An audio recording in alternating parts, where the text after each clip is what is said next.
오늘 예배와 말씀을 통해서 하나님의 영광이 우리의 삶 속에서 영광이 되어지는 그런 저와 여러분의 삶이 되시기를 축복을 드립니다. 저는 어릴 때 형과 저와 이렇게 둘밖에 없었습니다. 그래서 부모님은 우리 둘을 꽤 많이 신뢰하셨습니다. 둘만 두고 저녁 예배나 저녁 때 속회를 가실 때도 많이 있었고요. 때로는 지방이나 제주도 같은 먼 여행을 우리 둘만 두고 떠나실 때도 있었습니다. 그래서 저는 형과 함께 집에 남아서 시간을 보낼 때가 참 많이 있었습니다. 제가 초등학교 한 2학년, 3학년쯤 됐던 걸로 기억을 하는데요. 그날도 부모님이 저녁 예배를 가시고 저는 형과 함께 둘이서 집을 보고 있었습니다. 저희 형제는 부모님 말씀을 참 잘 듣는 자녀들이었습니다. 별로 손이 안 가는 자녀들이었습니다. 제 생각에는요. 하지만 문제는 제가 호기심이 많다는 것이었습니다. 당시에 저희 어머니가 누군가에게 선물로 받았던 작은 전등이 있었습니다. 요즘도 가끔 시중에서 볼 수 있는 것들인데요. 벽에 있는 콘센트에다가 이렇게 끼우면 빨간색 취침등이 딱 켤 수 있는 그런 전등이었어요. 작은 전등이었습니다.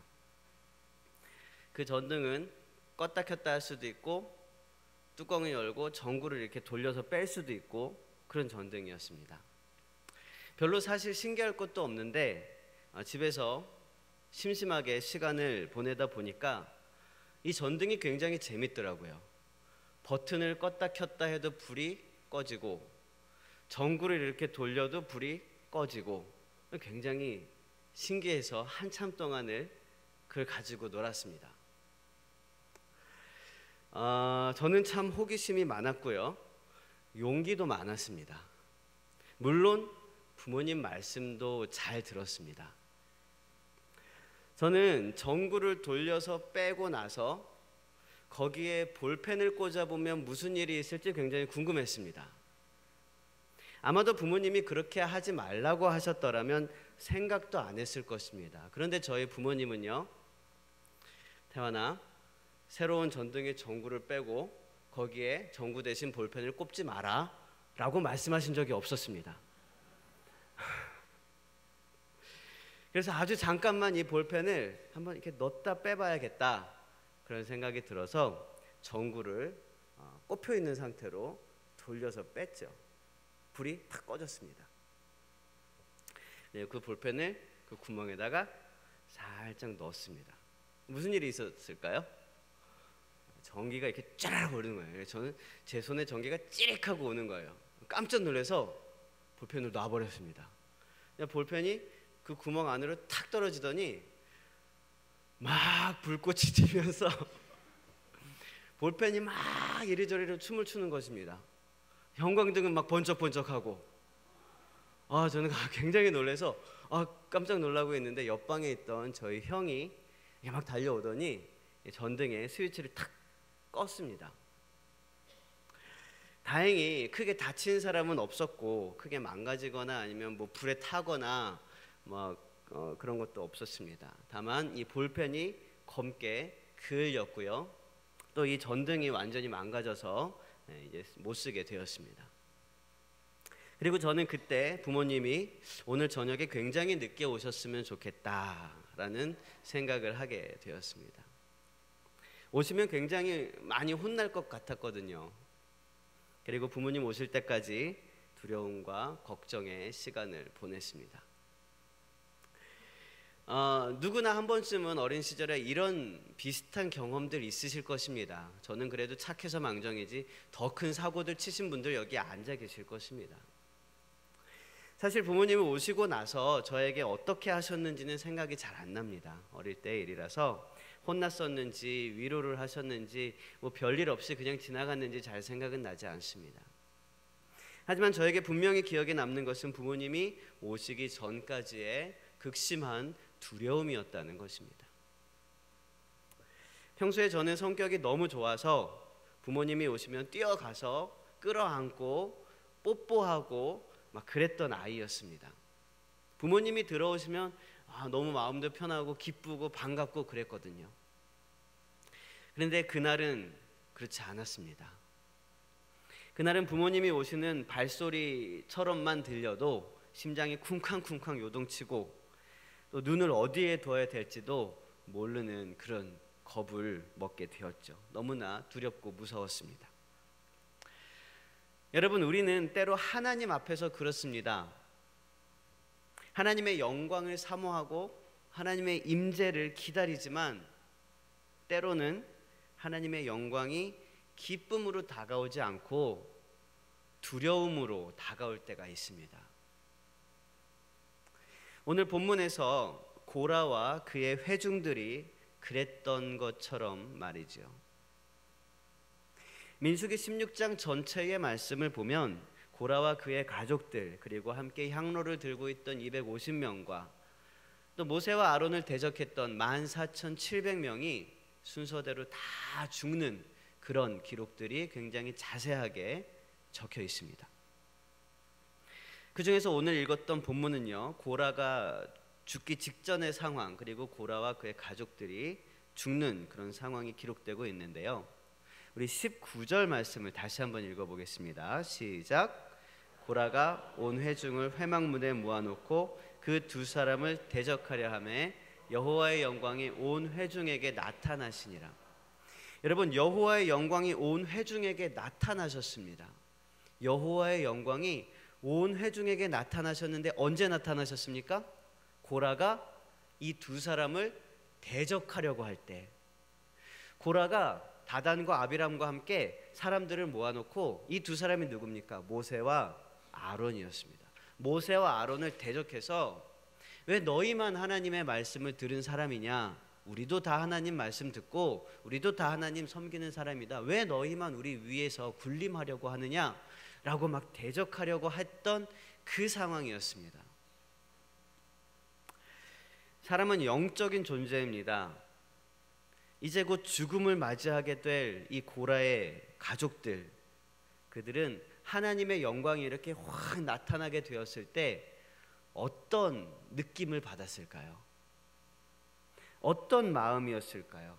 아마도 평안하고 따뜻하고 위로받는 느낌은 아니었을 것입니다. 자기가 한 게 있거든요. 본인들이 한 게 있거든요. 하나님께서 세우신 모세와 아론을 대적하고 그들에게 반항하고 불평 불만을 토로했던 그 자신들의 모습이 있었기 때문에 하나님의 영광이 회중 위에 가득히 임재하였을 때 그들은 굉장히 두려웠을 것입니다. 그리고 회중을 향해서 모세가 이야기하는 말을 들었던 고라와 그의 가족들은 이제 되돌이킬 수 없는 저주에 빠지게 되었다는 사실에 망연자실을 하게 되고 말았을 것입니다. 여러분, 영광이 영광인 경우가 있고요, 영광이 저주인 경우가 있습니다. 하나님의 나타나심이 누군가에겐 영광이 될 수 있지만 누군가에겐 저주와 재앙이 될 수 있다는 사실입니다. 평소 아이들에게 엄마 아빠는 기댈 언덕이고 기다리는 분들이지만 뭔가를 잘못한 아이들에게 엄마 아빠는 두려움의 대상이고 피하고 싶은 존재일 것입니다. 여러분, 하나님의 영광이 저와 여러분의 삶 속에 나타나신다면 우리는 그분의 영광을 영광되게 받아들일 수 있을까요? 그분의 영광이 우리의 삶을 통해서 영광으로 나타나게 되는 저와 여러분이 되시기를 주님의 이름으로 축원을 드립니다. 그러면 어떻게 하면 주님께서 영광으로 나타나실 때에 그 영광이 저주가 아니고 재앙이 아니고 하나님의 영광이 될 수 있을까요? 우리 첫 번째로 한번 따라해 보도록 하겠습니다. 은혜 안에 있으라. 네, 그렇습니다. 우리의 삶 속에서 영광이 되게 하기 위해서는 가장 중요한 것은 우리가 어디에 있느냐라는 것입니다. 여러분, 은혜 안에 있는 저와 여러분이 되시길 바랍니다. 은혜 안에 있다는 것은요, 사실은 참 많은 여러 가지 그런 의미가 있겠지만 저는 오늘 우리가 서 있는 이 장소를 말씀드리고 싶습니다. 은혜의 자리, 하나님의 성령이 임재하시는 자리에 함께 있는 것이 바로 은혜 안에 있는 것입니다. 우리 오늘 본문 24절 말씀을 함께 읽어보겠습니다. 시작. 회중에게 명령하여 이르기를 너희는 고라와 다단과 아비람의 장막 사방에서 떠나라 하라. 하나님께서는 회중들에게 멸망받는 자들의 장막 사방에서 떠나라고 말씀하셨습니다. 멸망받는 자들의 장막 근처에 있다가는 26절 마지막처럼 너희도 멸망할지도 모른다 이거죠. 너희도 멸망할까 두려워하노라 라고 모세가 이야기를 하고 있습니다. 여러분, 우리가 서 있는 땅이 어떤 땅입니까? 여러분이 지금 살고 있는 땅이 어떤 땅입니까? 거하고 있는 곳이 어떤 곳입니까? 혹시 멸망하는 땅이 아닙니까? 다단과 아비라의 장막 근처에서 뭐 좀 건질 것은 없는지, 뭐 떨어지는 국물은 없는지 서성거리고 있는 것은 혹시 아닙니까? 악한 자의 장막에서 얼른 벗어나는 그런 저와 여러분이 되시길 바랍니다. 항상 은혜 안에 거해야 합니다. 주님을 목자로 삼은 우리 모든 양들은, 주님의 양들은 주님의 울타리 안에 거합니다. 하나님께서 우리의 목자가 되시고 우리를 지켜주시기 때문에 우리들은 모두 다 안전합니다. 문제는 이 우리 밖으로 나가게 되는 양들이 문제입니다. 여러분, 항상 주님의 은혜 안에 거하게 되는 저와 여러분이 되시길 바랍니다. 두 번째로, 영광이 되기 위해서는 우리 따라해 봅시다. 주의 진노를 알아야 한다. 그렇습니다. 진노가 없는 용서는 무의미합니다. 지옥이 없다면 천국도 없습니다. 우리는 주님의 진노를 알아야 합니다. 하나님께서 얼마나 악을 미워하시는지, 하나님께서 얼마나 작은 죄 하나도 용납하길 원하지 않으시는지를 우리는 알아야 합니다. 거룩하고 정결한 하나님의 성품을 알아야 합니다. 우리가 얼마나 더 거룩해야 하나님 앞에 설 수 있을지 우리는 날마다 더 거룩해지고자 몸부림치면서 살아가야 하는 것입니다. 맥스 루케이도의 토비아스의 우물이라는 이야기가 있습니다. 사막 한복판에 한 마을이 있었습니다. 사막 한복판에 있었던 마을이지만 이 마을의 주민들은 물이 없는 것에 대해서 걱정하지 않았습니다. 왜냐하면 그 마을에 우물이 하나 있었는데 그 우물의 주인이었던 토비아스라는 사람이 이 우물물을 사람들에게 항상 거저 나누어 주었기 때문입니다. 사람들은 누구나 이 토비아스의 우물에서 물을 떠다가 먹을 수 있었습니다. 그러던 어느 날 토비아스는 아들과 함께 먼 길을 떠나면서 자신의 하인에게 이 우물을 맡겼습니다. 그리고 이렇게 얘기했습니다. 누구든지 원하는 사람이 있다면 물을 거저 주도록 해라. 하인은 모든 사람에게 물을 나누어 주면서 주인의 명령에 순종했습니다. 그런데 시간이 지나고 날이 지나면서 하인의 마음속에 교만이 찾아오고 불순종이 찾아왔습니다. 그래서 얼마 지나지 않아서 감사를 표현하는 사람에게만 물을 주기 시작했습니다. 시간이 조금 더 흐르자 자기에게 잘 보이는 사람에게만 물을 주기 시작했습니다. 이 동네의 마을 주민들은 이 하인의 눈밖에 나지 않으려고 안간 힘을 쓰게 되었습니다. 그러던 어느 날 이 우물가에 먼 길을 떠났던 이 주인의 아들이 나타났습니다. 이 아들은 그 하인을 꾸짖고 주민들에게 예전처럼 마음껏 물을 거저 가져가라고 이야기를 했습니다. 주민들은 너무나 기뻐서 물을 거저 가져가기 시작했습니다. 그런데 이 물을 나누어 주었던 하인이 물을 받으러 주민들 사이로 들어왔습니다. 그러자 주민들은 나쁜 짓을 한 이 하인에게 물을 주지 말라고 이 아들에게 이야기를 했습니다. 그때 아들은 이렇게 이야기를 했습니다. 하인에게도 물을 주는 것이 우리 아버지의 뜻입니다. 라고 이야기하면서 그 하인을 용서하였습니다. 여러분, 그렇습니다. 진정한 사랑이라는 것은 반드시 용서를 포함합니다. 만약 토비아스의 아들이 잘못한 하인에게 우물물을 주지 않았더라면 그는 그 하인과 똑같이 자신의 딜레마에 빠지고 말았을 것입니다. 사랑은 용서에서 시작해서 용서에서 마치게 됩니다. 그런데 진정한 용서에 대해서 알고자 한다면 우리는 반드시 하나님의 진노가 얼마나 절대적이고 크고 두려운지를 알아야 한다는 것입니다. 그렇기 때문에 우리는 주님의 진노하심에 대해서 알아야 합니다. 주의 진노하심을 볼 때 오히려 우리는 그 진노가 크면 클수록, 두려우면 두려울수록 그분의 용서가 얼마나 위대한 것인지를 알 수 있기 때문입니다. 주의 진노를 아는 것이 주님의 영광을 영광으로 나타나게 하는 두 번째 방법입니다. 세 번째로 영광이 영광이 되게 하려면 우리에게 꼭 필요한 것이 있습니다. 그것은 순종입니다. 함께 따라해 봅시다. 겸손히 순종하라. 모세가 백성들을 대할 때 어떤 생각을 하게 되었을까요?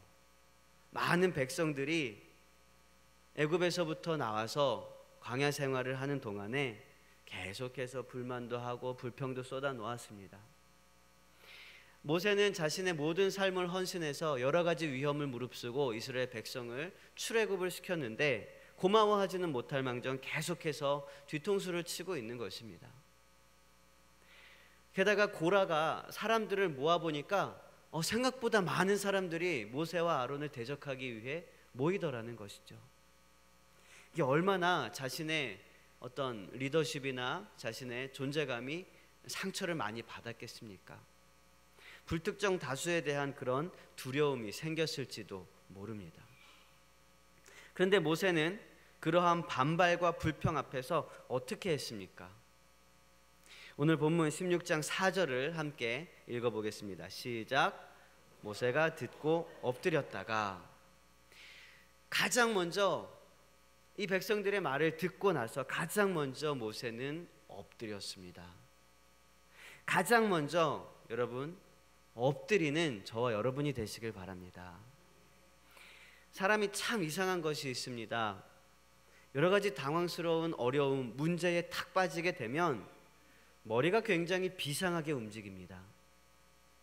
방법을 찾고 빠져나갈 구실을 찾습니다. 대처 방안들이 속속속 떠오르고 도움을 청할 사람들이 막 떠오릅니다. 이기적이고 자기의 유익을 구하는 길이 확 보여집니다. 그런데요, 이런 여러 가지 방법들은 오히려 문제를 긁어서 크게 만들 뿐입니다. 또 다른 문제를 불러일으킬 뿐입니다. 모든 문제를 해결하는 사람은 결국 자기 생각을 다 내려놓고 가장 먼저 엎드리는 사람입니다. 모든 문제의 해답은 예수 그리스도 안에 있기 때문입니다. 여러분, 지금 어떤 문제를 가지고 나오셨습니까? 건강의 문제입니까? 재정의 문제입니까? 관계의 문제입니까? 누군가가 여러분을 비방하고 험담하고 있습니까? 가족 안에서 분열과 미움과 의심이 있습니까? 여러분, 가장 먼저 엎드리시길 바랍니다. 하나님 앞에 문제를 내어놓으시길 바랍니다. 아수르 왕의 협박 편지를 받고 그 받은 편지를 하나님 앞에 그대로 펼쳐놓은 히스기야처럼 모든 두려움과 염려를 하나님 앞에 그대로 펼쳐놓으시길 바랍니다. 그리고 하나님 앞에 순종하시길 바랍니다. 우리가 손을 놓아야 그분이 우리를 사용하실 수 있습니다. 우리가 점프해야 그분이 우리를 받으실 수 있습니다. 하나님의 계획은 쉽게 우리 눈에 보이지 않습니다. 때론 오랜 시간이 걸릴 수도 있습니다. 하지만 분명한 것은 하나님께서는 하나님의 방법으로 우리 삶 속에서 열매를 맺게 하시고 우리의 삶에 예기치 못했던 많은 선물들을 주십니다. 지난 주간에 제가 태국으로 단기 선교를 다녀왔습니다. 여러분이 기도해 주셔서 정말 은혜도 많이 받고 또 복음도 많이 전하고 그렇게 돌아왔습니다. 그곳은 라차팟 대학교라는 곳에서 사역을 하고 계신 선교사님과 또 예수전도단 팀이 있는 선교센터입니다. 매년 그곳에서 코리아 캠프가 열리고 복음 캠프가 열립니다. 그래서 거기서 전도도 하고 또 결신한 사람들을 훈련시켜서 또 전도자로 세우고 간사로 세우는 그런 훈련소입니다. 저희가 갔을 때는 코리아 캠프를 준비하고 진행하는 기간이었습니다. 이 코리아 캠프라는 것은 이틀 동안 진행이 되는데 두 번째 날 마지막 시간에는 복음이 전해지고 그 복음을 받아들일 자들을 부르는 그런 콜링의 시간도 있었습니다. 사실 불교가 90% 이상인 나라 그 태국에서 하루 이틀의 캠프를 통해서 복음을 받아들이고 구원 받고 싶다고 결심하겠다고 나오는 사람은 그렇게 많지 않습니다. 오히려 한 명도 없을 때가 굉장히 많이 있습니다. 그런데요, 이번 캠프를 통해서 하나님께서는 우리에게 결신자를 2명이나 세워주셨습니다. 이게 적은 것 같지만은요, 2명이 굉장히 적은 것 같지만은요, 그곳의 모든 문화와 그것의 90% 이상의 종교는 불교인 것입니다. 불교. 그래서 그들이 복음을 받아들이는 것은 우리가 일반 대학교, 우리 한국에 있는 대학교에 가서 전도하고 CCC가 사형리를 전하고 막 이러는 것보다 훨씬 더 가능성이 적은 것이죠. 알고 보니까 이 2명의 결신자는요, 한 명은 벌써 3년째 코리아 캠프를 참가했던 그런 학생이었습니다. 하지만 본인이 구원받겠다고 나서지는 않았던 친구였어요. 그리고 또 한 명은 이미 학교에서 졸업은 했지만 계속해서 현지에 있는 사역자들과 끊임없이 교류를 하고 있었던 그런 자매였는데, 이제 직장을 다니고 있는 자매였는데 이번 캠프를 통해서 영접을 하게 되었던 것입니다. 저는 이들을 보면서 결코 우리 단기 선교팀의 열매였다라고 말할 수가 없었습니다. 이들은 오히려 우리 전에 다녀간 수많은 단기 선교 팀들과 또 몇 년 동안 여기서 복음을 전해왔던 예수전도단 간사님들에게 주어지는 열매라는 생각이 들었습니다. 그리고 그 열매를 우리 팀에게 허락하신 하나님께 너무나 감사를 돌렸고 우리는 그 열매를 선물로 그렇게 받게 되었습니다. 하나님의 계획은요, 이렇게 하루 이틀 사이에 눈에 보이는 그런 계획이 아닙니다. 1년, 2년, 때로는 5년, 10년, 때로는 우리가 이 땅에서 하나님 나라로 간 다음에 기도의 결실들이 일어날 때도 참 많이 있습니다. 하나님의 인도하심은 목적지가 환하게 보이는 넓은 대로가 아닙니다. 오히려 고불고불 있는 골목길이고 건너편에 뭐가 있는지 하나도 보이지 않는 좁은 문입니다.